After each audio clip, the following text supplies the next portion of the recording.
Hi, friends. Welcome to the social sector, the AI imperative, where we pick apart and demystify the potential of AI in the social sector.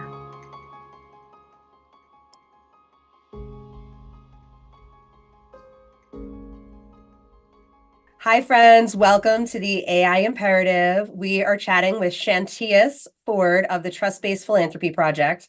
There have been some conversations and hot articles dropped, and so I'm so excited to kick off this conversation. Hi, Rachel. Hi, friends. So good to be here. Thank you so much for having me. I'm just so thrilled for this conversation and for this work. I know it's important work and it's timely and it's needed. So thank you for having me. Yes. And so the imperative is AI is here, right? AI is here. It's hitting the social sector. We need to figure out what we're doing and why we're doing. And I think the how is probably your expertise. And so why don't we kick off with just kind of brief overview of what is the Trust-Based Philanthropy Project? Yes. So yeah, again, just thanks for having me. And to answer that question and to just also introduce myself, I'm Chantias Ford. I'm the Director of Programs here at the Trust-Based Philanthropy Project. And the Trust-Based Philanthropy Project is a funder initiative. It's a peer-to-peer initiative to get funders connected with one another and connected to this greater movement. To be more trust-based. It's also a framework. It's a very useful framework to be more equitable, to be more relational. We have these four different dimensions: culture, structures, leadership, and practices, which I'm sure I'll be talking more about. But they really just get at what it looks like for funders, for philanthropy to really shift power and be more relational, to reduce grantee burdens, and to really just get out of grantee partners' way.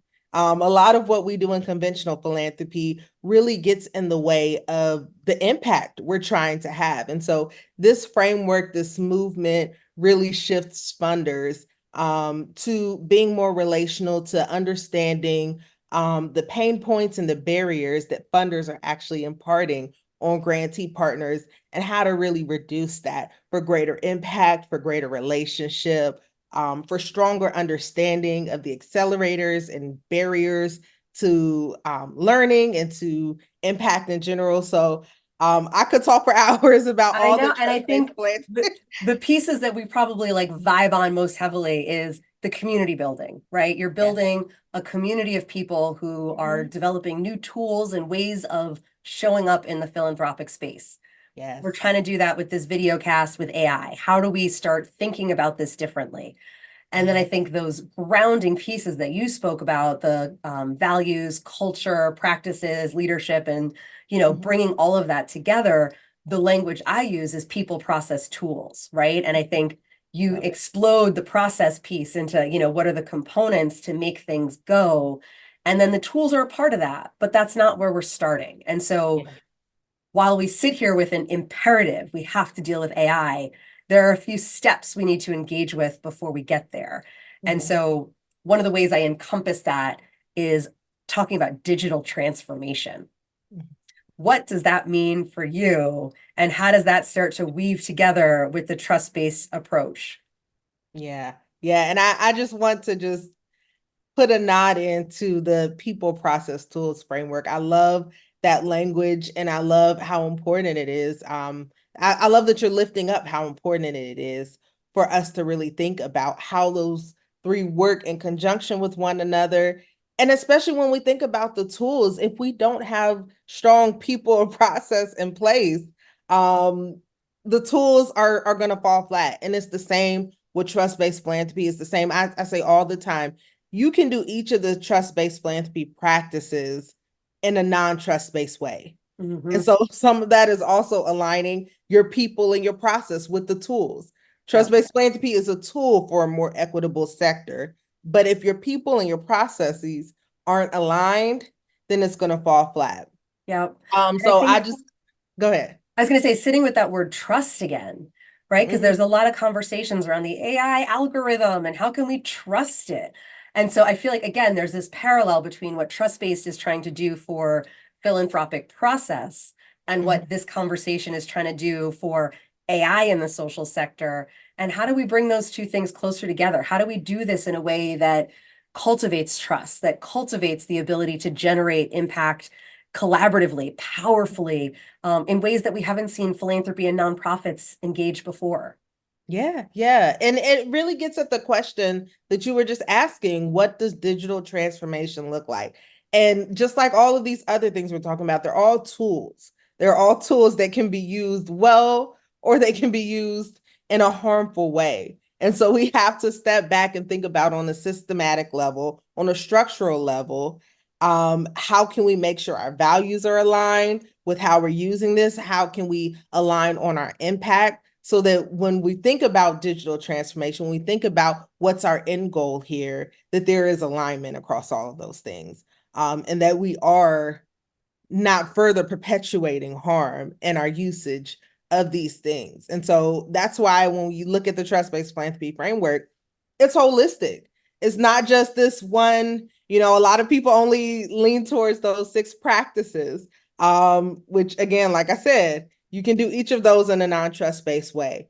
Part Yeah, of it is also looking at your organization holistically. And that's what I think you're getting at when you talk about that digital transformation and when you talk about AI. And of course, I'm no AI expert. I'm just here to talk about my 100%. lens, And I but think I see the parallel. yeah, Yeah. and the common ground of to not perpetuate harm, right? Yes. How do we do this in a way that's really going to power our sector so that we're not exploiting our communities, we're not exploiting the Yeah. beneficiaries, Mhm.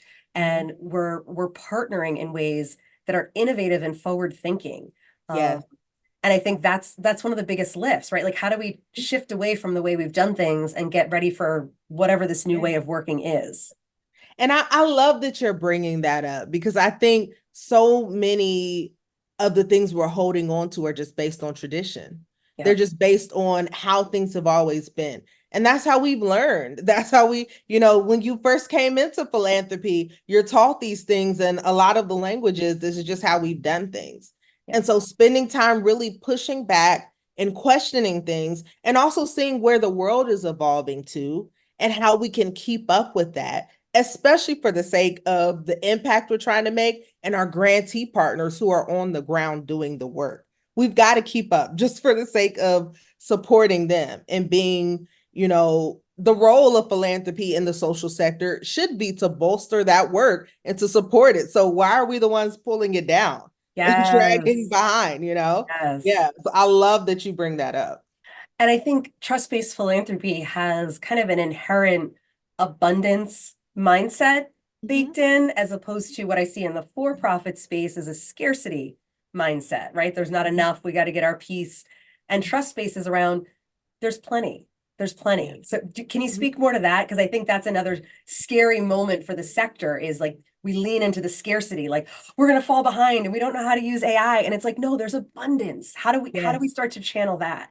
Yes, I love that you bring that up. And it's not just in the for-profit sector, it's in philanthropy as well. We have this scarcity mindset, which is why we have, grantee or potential grantees fighting each other to try to, get these small grants. And we're holding on to, 95% of our, funding our support, because of this scarcity mindset. And I love that you lift up the abundance of it. We Yeah. have so much wealth to give. We have so many resources. We have so much knowledge. And that's also one of the things the trust-based philanthropy encourages funders to think about when it comes to supporting your grantee partner. Support beyond the check. How can you support your grantee partners? How can you support this ecosphere, not just in writing the check, but being true partners and giving of your time and your talents and your energy and your insights. And so I love lifting up this abundance, because we have so much to give and there's so much need. And so Yes. how can we shift from this, scraping the bottom of the barrel to really thinking about all of the different ways that we can really lean in? And it blows my mind every time. I'll say this. Every time I talk to funders, I'm as a director of programs, I'm constantly in rooms and situations with, hundreds of funders. And every time I talk about all these things, and there's such a lack of, how can I put it? A lack of power internally. People feel like I don't have the say, I don't have the resources, I don't have the power to do these things, to make these changes.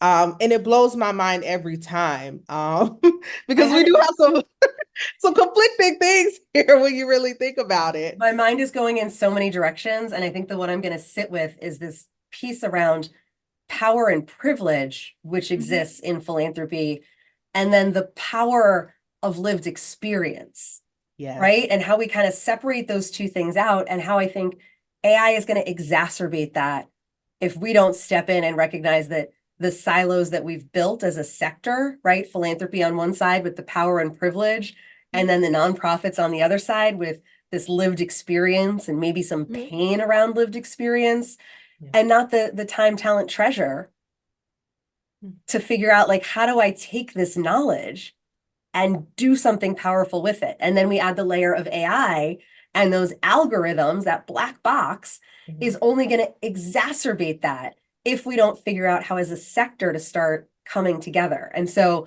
I would love to hear you talk more about like the lived experience and then our sector siloing that keeps us at an arm's length from that. Yeah. Yeah. Oh my God.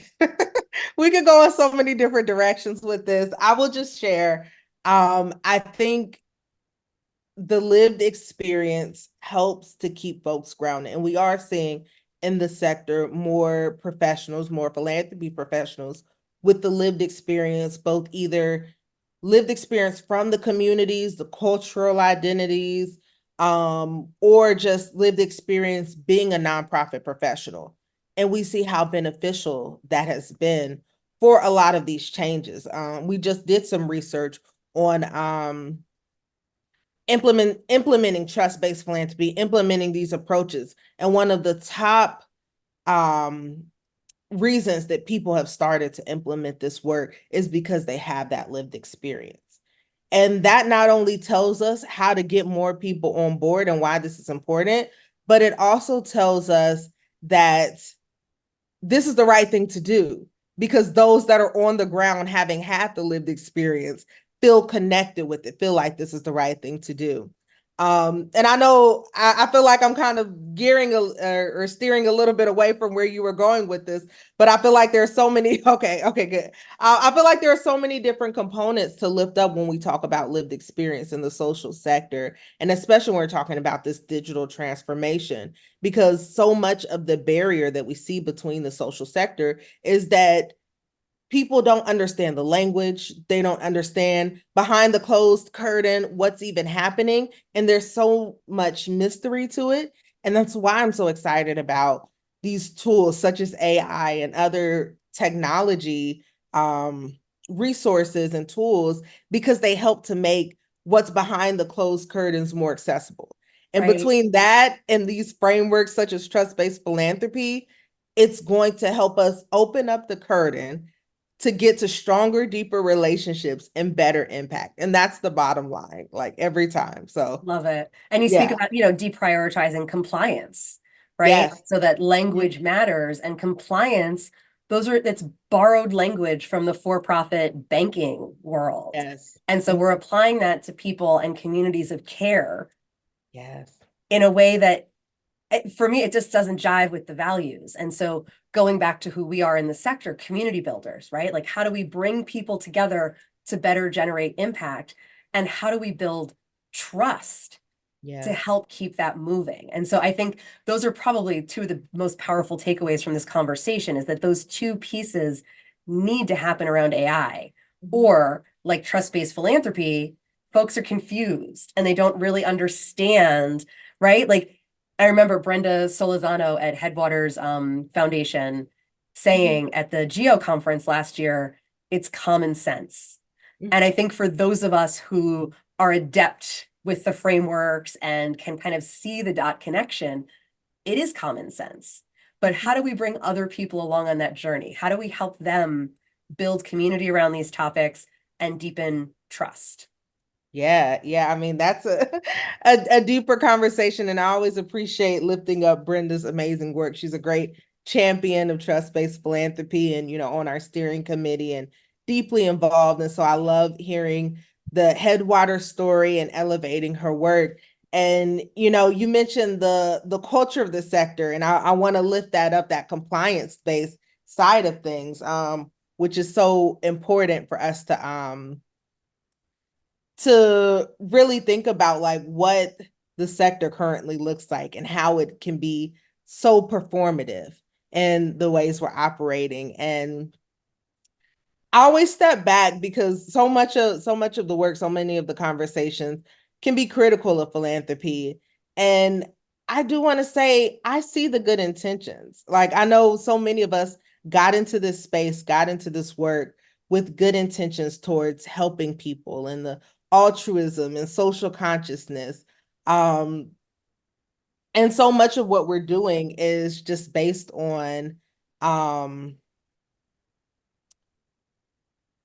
sorry, my You're My cat okay. is my cat is trying to jump on me. I'm trying to stop him. And um, it's kind of a neat interruption because that's almost like what AI is doing. It's this interruption that's I saying, love like that. pause and look at this and reflect on what your values are and how you might bring this new piece and weave it in. And my biggest concern is that we're just going to throw AI at things in kind of a haphazard way. Mhm. And I would love to see us really reflect on what are our values? How do we Yeah. want to use these tools? How do we make sure that people are upskilled and can navigate the tool? How do we make sure that the process is reflective of where we're trying to get to before we throw the tool at it? And Yeah. so, are there other values that you would point to that as a sector we should kind of keep our eye on as different from the private sector? And for me, impact versus ROI is a big one. But what are the values that we're living when we're striving towards impact and not ROI? Yeah. Yeah. And I think it really has me thinking about some of the top values that funders and philanthropy have stated across the board. And these values include things such as equity, transparency, relationship, curiosity. There are so many different top values that we see across the board. And a lot of the pain points are that nonprofit grantee partners are not experiencing these values in the same way that we're saying. And so we see that values to practice disconnect, which is part of what a huge part of why trust-based philanthropy was even born, was Yeah. because nonprofits were experiencing this. And every time they were sharing this, they were speaking back to funders about these disconnects and these experiences. And it wasn't being implemented in the ways that it needed to be. And so this whole community was born to speak to this disconnect between the top values and to create a space for us all to hold each other accountable, for us to connect with each other on how we can really live into our values across all of the elements of our work, and to really shift what it looks like for our philanthropic sector, like the culture. We talk about that compliance-based culture, shifting that to really embodying all of these values that we collectively share that we have. Yep. And what would that values to practice disconnect look like? Can you walk us through? Because I think again, you're deep in the process piece, and there's a values to practice disconnect there. And for me, it only gets exacerbated and made bigger or worse when you throw technology on top of it. So if you could walk us through one of those, like, here's our value and here's how we're not practicing it quite right, that would be awesome. Yeah, I mean, I think so. What's fresh on my mind is the equity side of things. We just finished a trust-based philanthropy with racial equity series. And so equity is a big value that the sector is sharing that it has. We talk about it all of the time. And you see that across all of the dimensions of trust-based philanthropy across the grant-making life cycle, where there are these gaps and what we're saying and what we're saying we believe and saying that is a strong value of ours and how it's actually showing up. So we see it in internal structures and processes that do not have equity in mind at all. They don't even have the voices in the room and the perspectives and how you're designing your processes. This is shown that it's not even a part of your planning or any of the conversations. Um, it's shown in who you're granting to and what you're granting for. One of the conversations we talked about was how you don't have to explicitly be granting for racial equity to have that be a core component of your funding design. Yep. And some of that even, and we have another really great champion, Gabriella Alcalde at the Seawall Foundation, who shared about, she's funding in Maine. And she's like, what does racial equity have to do in Maine, in a place that's so homogeneous? And you can still uplift racial equity and acknowledge the history of, let's even look back on why this space is so inequitable. Let's look at the history behind Right. it.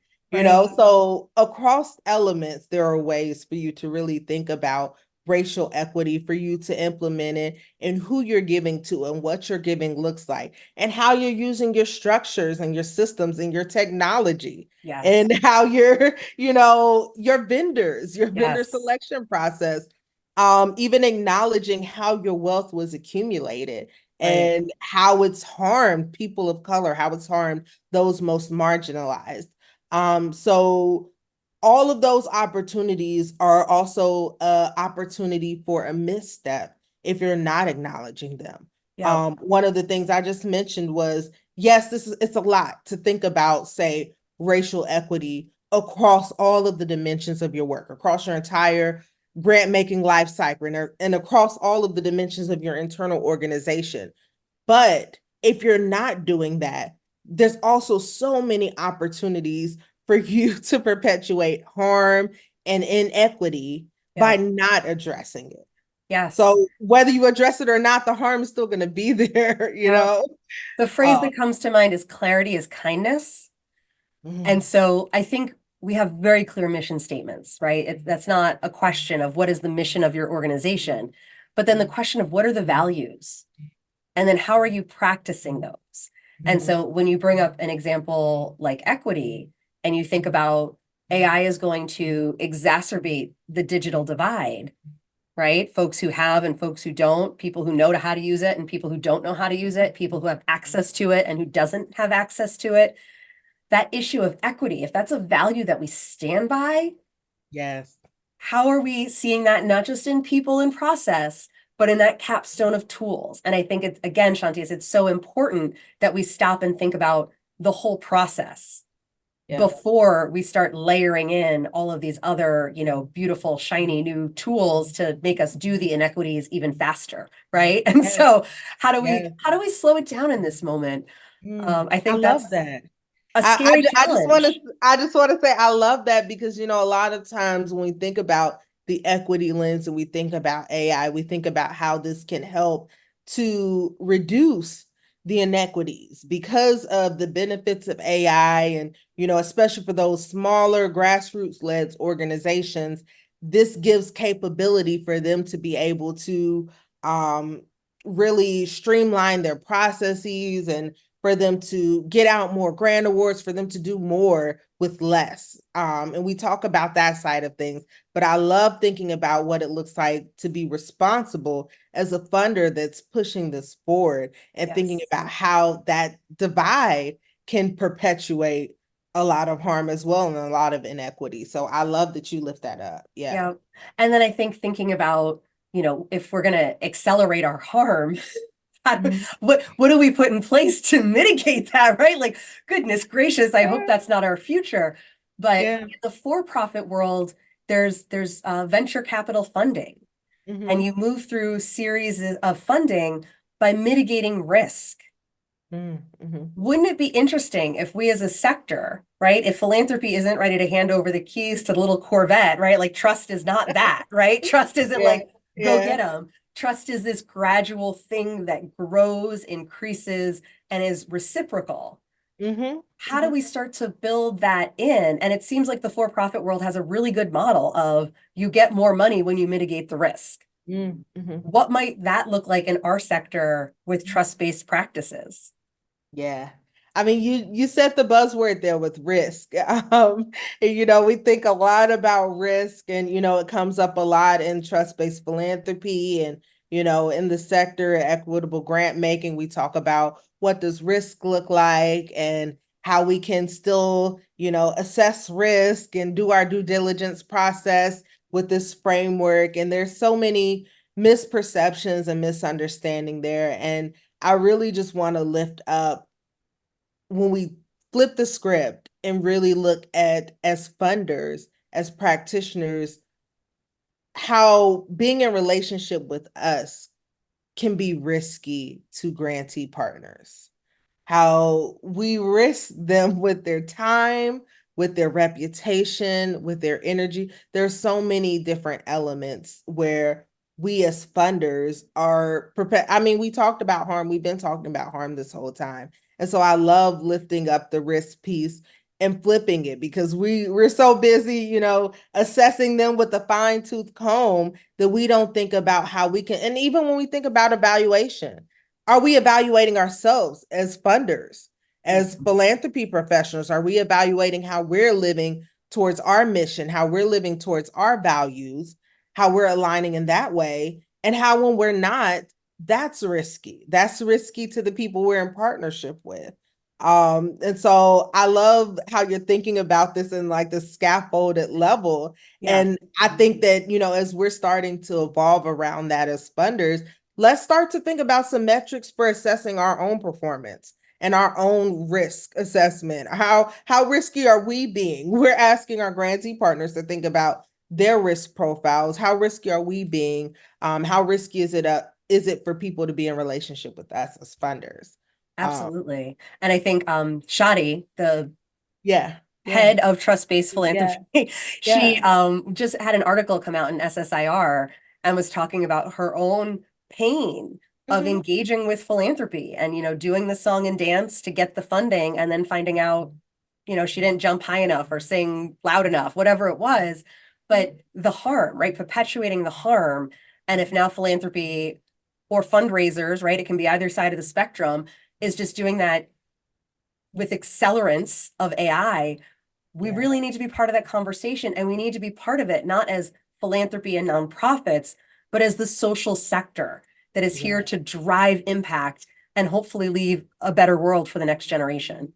Yeah, yeah, absolutely. And I know so many different grantee partners have experienced that harm. And, like we said, there's so many different philanthropy professionals that have come in from that side of the fence who are like, yeah, I've experienced it firsthand. How can we reduce it? And so I think that's definitely a big part of it, is thinking about how we can make sure we're aligning to be stronger partners.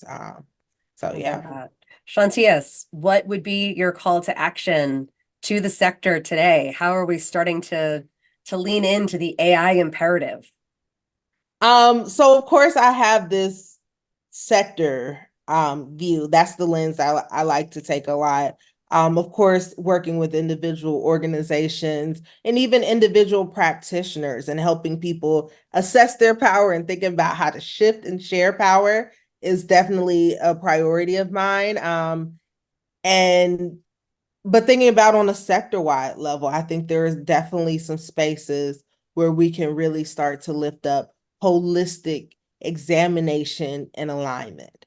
And I think that's a big takeaway for me. I Holistic, love that. Yes, holistic alignment. And then yes, how AI can help accelerate that, right? Like, yes, how do we start yes, to roll up data as a yeah. sector to better Hmm. understand within our ecosystem, where do Hmm. we need to allocate resources?